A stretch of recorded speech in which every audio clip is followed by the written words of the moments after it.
Hello and welcome back. My name is Sean, also known as ChilliChump, and today I'm going to show you my quick and easy recipe for making Sriracha. It's a beautiful day today, so we're going to be doing this outside, so let's get out there and make ourselves some hot sauce. Let's talk through the ingredients of this. It's a really simple recipe. All we need are some beautiful ripe red peppers. I'm using a hybrid of a cayenne and a jalapeno, and these are pretty spicy. You can go with jalapeno, serrano, cayenne if you really want to. Over here we have the rest of the ingredients.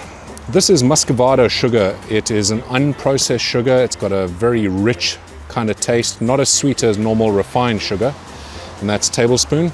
We also have a tablespoon of normal refined white sugar. Over here we have a tablespoon of salt, and we have some garlic. Now I'm using a lot of garlic. If you aren't a big fan of garlic, I'd go maybe 3 or 4 cloves. I'm going to go with about 8 or 10 cloves. And then this here is optional. This is fish sauce. If you want to keep this vegan, of course, skip the fish sauce. If you don't like the flavors that fish sauce brings, then again, skip it.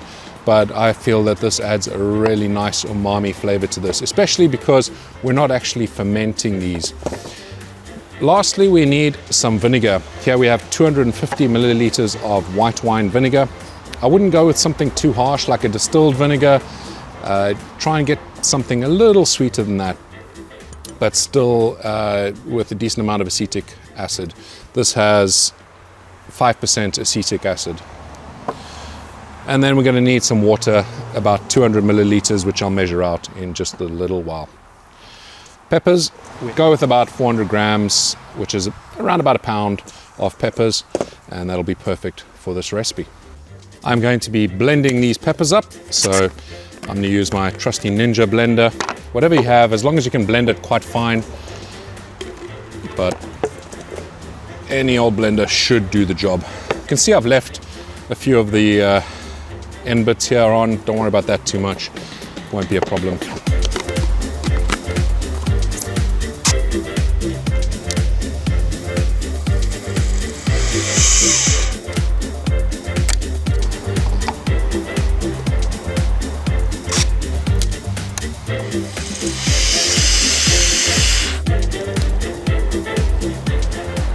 And then you can start just adding in the rest of the ingredients because it's all going to be blended up anyway.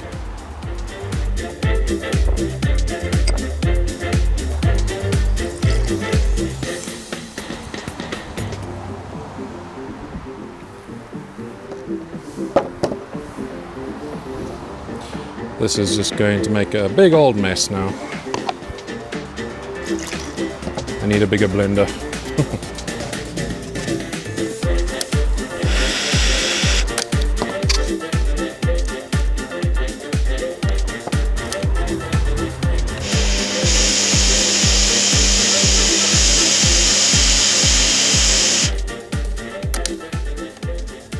We're now going to simmer it for about 5 minutes just to get rid of a bit of that green kind of taste that you get from raw peppers. And that's typically why I like fermenting as well, part of the reason why I like fermenting.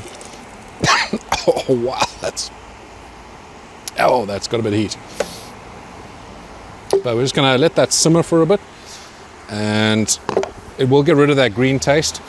Of course, you can ferment this as well, but this is a quick Sriracha sauce. If you ran out, like I actually did this morning, and need a quick fix, this is how you do it.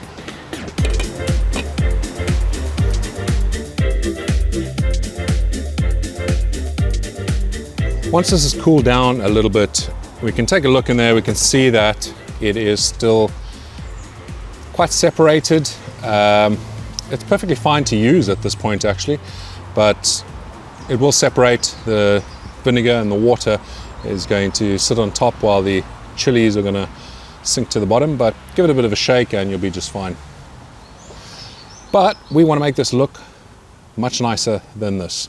We need to actually sieve out all the seeds in here and a little bit of the pulp, and we're going to make a nice smooth sauce.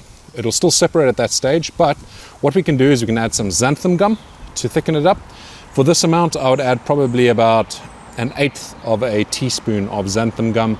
Blend it up and you should be fine. But I'm not going to use that method today. I'm going to use an old favorite of mine from another video that you may recognize.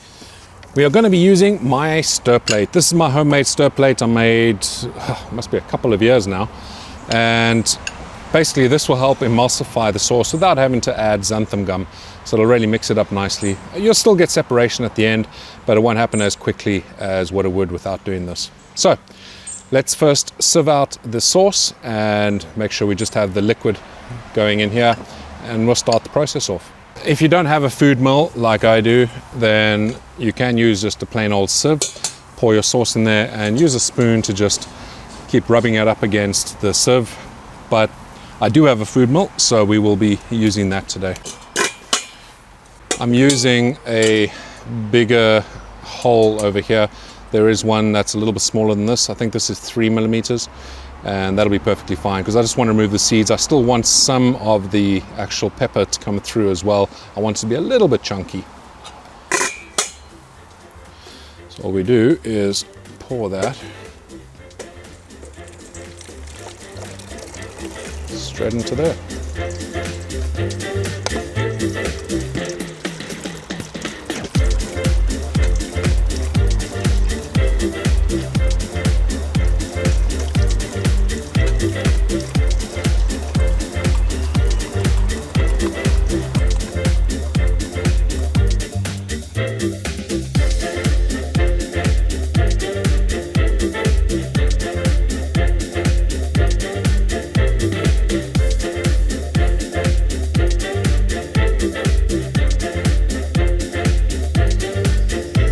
Just in case you haven't seen the video, I've showed this originally.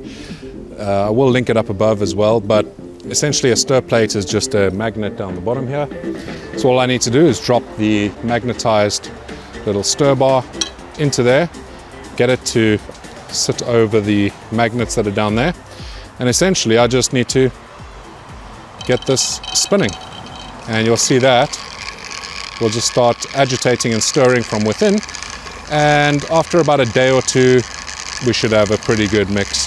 But I'll leave this probably for about 4 or 5 days. If you do need to use some straight away, then yeah, you don't need to go through this whole process. You can just use it as it is. It's going to taste fantastic.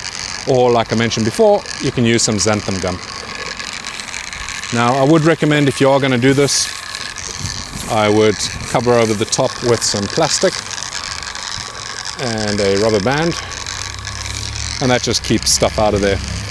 But there you go, that's gonna just spin away. Doesn't have to be as fast spinning as that. There we go, we can just do that. It just needs to keep it agitated the whole time, and that'll emulsify nicely. It'll bring all the flavors all together, and we should have a beautiful Sriracha sauce after all that. This has been on the Stirplate now for about 3 days, and it is time for us to bottle and give it a taste. Let's give this a smell. That smells stunning. Let's bottle it up. I'm going to be using the squeegee bottle. It'll do the job perfectly. Look at that. Oh, that color is gorgeous. There we go. Bottoms up.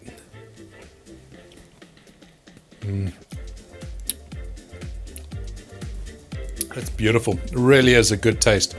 And you can't really get much quicker than that. You don't have to go through the whole process of the Stirplate, but it definitely does help to give you a lovely consistency. This here won't really separate for a good couple of months even when I put it in the fridge, although it won't last that long because I will be using it quite a bit. But it's a beautiful taste, and it really does make a difference when you allow some of the pulp to get in there as well. You don't want just the juice, you want a bit of texture in there as well, helps thicken it up. You can of course just use a bit of xanthan gum, but I try not use xanthan gum whenever I can, and just use some natural kind of emulsification, which is kind of why I do the Stirplate thing. So there you have it, my quick and easy Sriracha recipe. I really hope you give it a try. If you do, let me know in the comments below because I'm keen to hear what you think. But this is something I will have in the fridge most of the time because it just goes really well with everything.